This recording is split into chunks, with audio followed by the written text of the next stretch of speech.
প্রিয় শিল্পীর গান সরাসরি শুনতে ভক্তদের দীর্ঘ অপেক্ষা, টিকিটও কাটা শেষ, অথচ শেষ মুহূর্তে ঘোষণা অনুষ্ঠান স্থগিত।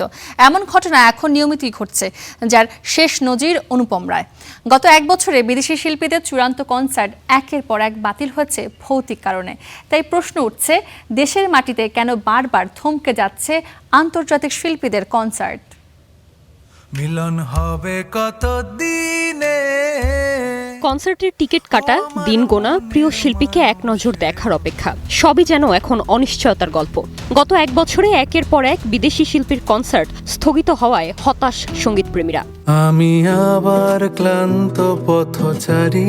সবশেষ এই তালিকায় যোগ হয়েছেন ভারতের জনপ্রিয় গায়ক অনুপম রায়। প্রথমে ২৬ জুন ঢাকায় তার কনসার্ট হওয়ার কথা ছিল, কিন্তু অনুষ্ঠানের মাত্র একদিন আগে আয়োজকেরা জানান স্বরাষ্ট্র মন্ত্রণালয়ের নির্দেশে কনসার্টটি স্থগিত করা হচ্ছে। পরে নতুন করে ১ আগস্ট তারিখ ঘোষণা করা হয়।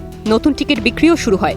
আয়োজকরা আবারও জানান সব ধরনের প্রস্তুতি শেষ, প্রয়োজনীয় অনুমোদনও মিলেছে। কিন্তু অনুষ্ঠান শুরুর মাত্র দুদিন আগে আবারও আসে নতুন ঘোষণা। এবার সংস্কৃতি বিষয়ক মন্ত্রণালয়ের নির্দেশে অনিবার্য কারণ দেখিয়ে দ্বিতীয়বারের মতো স্থগিত করা হয় কনসার্টটি। তবে সেই অনিবার্য কারণ কি তা জানানো হয়নি। সেই প্রথম প্রেম আমার নীলাঞ্জনা।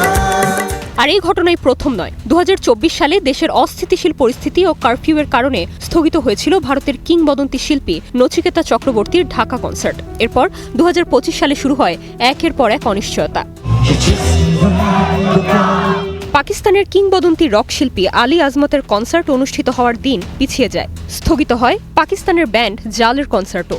ভারতের জনপ্রিয় গায়ক অনুভ জৈনের কনসার্টও বাতিল হয়। একই সময়ে অনিশ্চয়তায় পড়ে পাকিস্তানের ব্যান্ড কাবিশ এবং গায়ক আতিফ আসলামের কনসার্ট। পরে প্রয়োজনীয় অনুমোদন পাওয়ার পর সম্প্রতি আতিফ আসলামের কনসার্টটি অনুষ্ঠিত হয়, কিন্তু তার ভেন্যু বদল এবং ব্যবস্থাপনা নিয়েও উঠেছে নানা প্রশ্ন।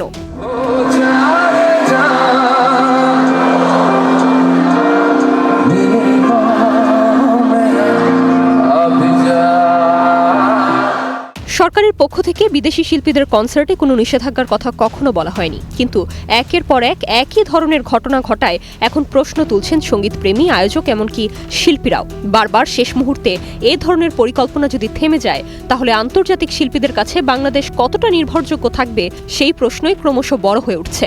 তার চেয়ে বড় ভয়, এভাবে চলতে থাকলে ক্রমশ কনসার্ট বিমুখ হবে দেশের দর্শক। কারণ প্রতিবারই দিন শেষে বড় ধাক্কাটা লাগে দর্শকদের পকেটে, যারা চড়া মূল্যে অগ্রিম টিকিট কিনে প্রতারিত হয়েছেন। নির্জন নুসরাত, স্টার এন্টারটেইনমেন্ট।